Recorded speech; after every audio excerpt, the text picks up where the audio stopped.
পিসি, আমি যেটা দেখাচ্ছি তুমি চুপ করে দেখো। পায়েল, মায়ের জামা কাপড়গুলো এখনো কাঁচা হয়নি?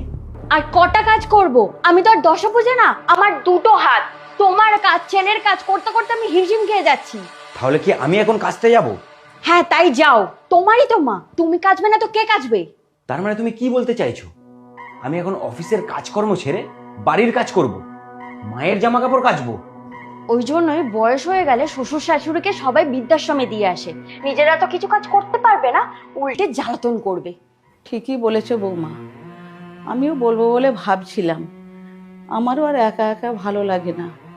বৃদ্ধাশ্রমে আমার এক বান্ধবী থাকে, সেখানে গেলে আমি তার সঙ্গে দুটো কথাও বলতে পারবো। আমার মনে হয় আমি সেখানে একটু ভালোই থাকবো। হ্যাঁ মা, আমি জানি তো, আমাদেরও তো সময় হয় না আপনার সাথে গল্প করার বসে। আর তাছাড়া এই বাড়িতে তো আপনার একাকাই ফিল হয়, তাই না? আপনি কিছু চিন্তা করবেন না, আমরা তাড়াতাড়ি আপনাকে বৃদ্ধাশ্রমে দিয়ে আসার ব্যবস্থা করব। ঠিক আছে বৌমা। আরে আমি তো ভেবেছিলাম মা কথাটা খারাপ ভাবে নেবে, কিন্তু মা তো নিজেই যেতে চাইছে। মা চলে গেলে আমরা অনেকটা হালকা হয়ে যাব, মায়ের দায়িত্বগুলো কমে গেলে আমরা আমাদের মতো লাইফটা এনজয় করতে পারবো। তুমি মাকে তাড়াতাড়ি পাঠানোর ব্যবস্থা করো। মা এই সময় রাজি হয়েছে, মায়ের ডিসিশন কখন চেঞ্জ হয়ে যায় বলা মুশকিল। তুমি তাড়াতাড়ি ব্যবস্থা করো। তুমি চিন্তা করো না, আমি আজকেই খোঁজ খবর নিয়ে সব রেডি করে দিচ্ছি।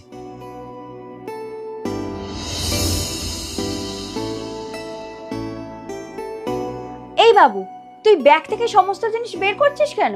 তুমি তো জানোই মা, আমি কিছু মনে রাখতে পারি না, তাই একটু লিখে নিচ্ছি। লিখছিস মানে? আমি এত কিছু ভালোভাবে গুছিয়ে রাখলাম আর তুই সব ঘেঁটে ফেললি। আর তুই হঠাৎ করে লিখে রাখছিস কেন? তোর ঠাকুমার যদি কিছু প্রয়োজন হয় আমাদের ফোন করলে আমরা দিয়ে আসবো। না বাবা, আমি ঠাকুমার জন্য নয়, আমি তোমাদের জন্য লিখে রাখছি। এই, তোকে এইসব বুদ্ধি কে শিখিয়েছে রে? খারাপ বুদ্ধি দেওয়ার জন্য তো অনেক লোক আছে, ভালো বুদ্ধিটা নয় আমিই দিলাম। তুই তুই এখানে কি করছিস? মা তোকে ফোন করে সবকিছু বলেছে।